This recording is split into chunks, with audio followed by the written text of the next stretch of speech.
Insperity presents the Small Business Advocate Show with Jim Blasingame, brought to you by FedEx, CareerBuilder.com, and Palo Alto Software. This is a copyrighted production of Small Business Network, Inc., all rights reserved.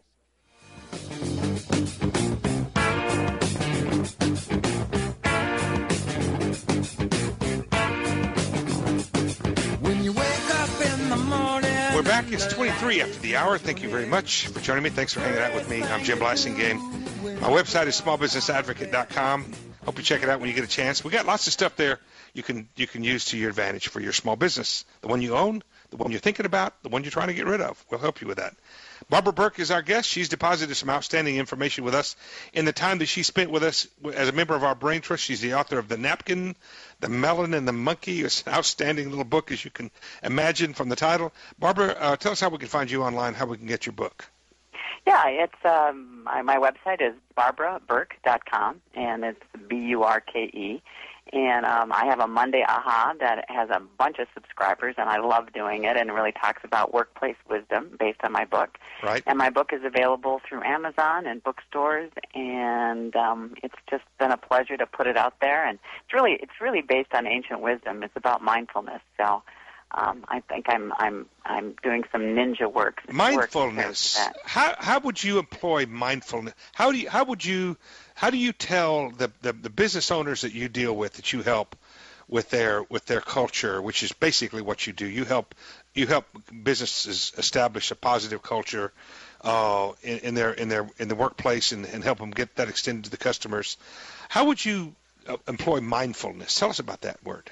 Well, mindfulness is really a perspective that is based on compassion and generosity, but it's also a technique that one can use when we're dealing with situations that are a challenge. And so we're able to really stay in the moment, and that's what mindfulness is. It's being in the moment and looking at things very clearly, which is a huge asset when you're working with employees and really in life. So, well, and customers too. But would mindfulness be the opposite of obtuse? No, mindfulness would be the opposite of being reactive and emotional and that sort of thing. Well, the reason I said that is because when I was talking to Joanna Brandy in the previous hour, and we were talking about something not that dissimilar from what we're talking about now, only more of on a general, from a leadership standpoint, and she said I couldn't use any sarcasm. She said no more sarcasm, and I was so disappointed, and obviously joking a little bit, but the point I made was that sometimes a boss's sarcasm that he or she intends as humor doesn't land on every employee the same way.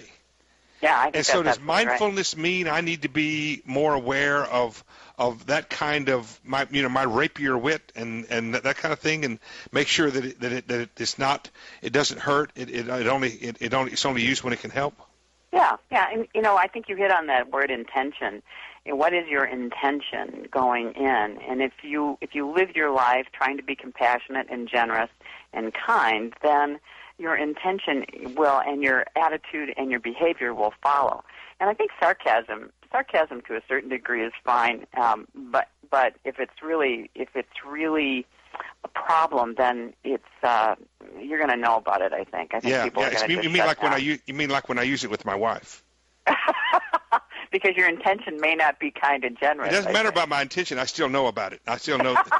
So okay, let's talk some more about this toxic stuff. How do we get rid of the toxic stuff? And also, but I really want to make sure we remind people, folks, anything that's toxic, any kind of relationships inside your company, two people who aren't getting along, if there's some issue within your organization, don't wonder if it's somehow leaking out to the marketplace and to customers and to your brand image. It is, isn't it, Bob? Absolutely. And, when you're thinking about your employees who are providing service for customers, there's a ripple effect. If they feel that they're respected and are held in positive regard, then that carries over to the customer. So it really is more of a holistic view of how we serve customers, and it starts with the leader.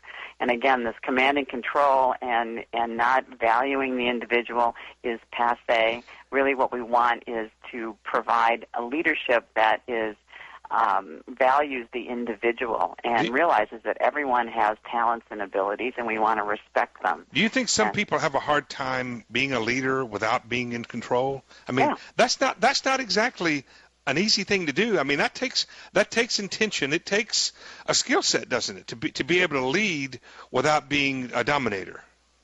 Yep, absolutely. And I have an issue with that. I mean, I admit it. I mean, I came up with the old school, and I'm trying to be not unreconstructed. A new age sensitive guy. Yeah, exactly. Yeah.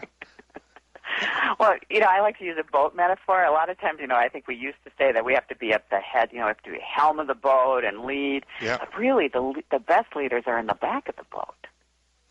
They're the ones with the rudder. They're the ones with real control. But one of the things that I've been trying to do is, in my own way, is to get my folks to take more ownership. Huge. But in order for me to get them to take ownership, I've got to turn loose. Yep.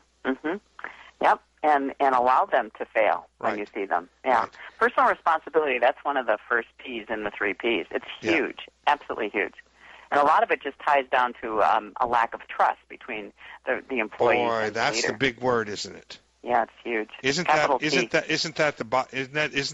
the nucleus of all of this? The nucleus of avoiding, of preventing and eliminating the toxic talk. The nucleus of employees feeling ownership, employees feeling valued and engaged.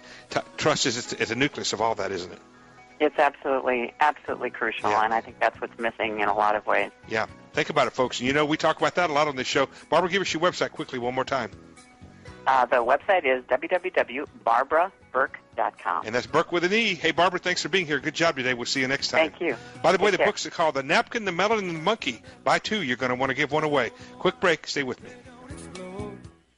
Insperity presents the Small Business Advocate Show with Jim Blasingame, brought to you by FedEx, CareerBuilder.com, and Palo Alto Software. This is a copyrighted production of Small Business Network, Inc., intended for the private use of our audience. Except as otherwise provided by copyright law, all other copying, redistribution, or publication without prior written consent is prohibited. All rights reserved. Prohibited. All rights reserved. Prohibited.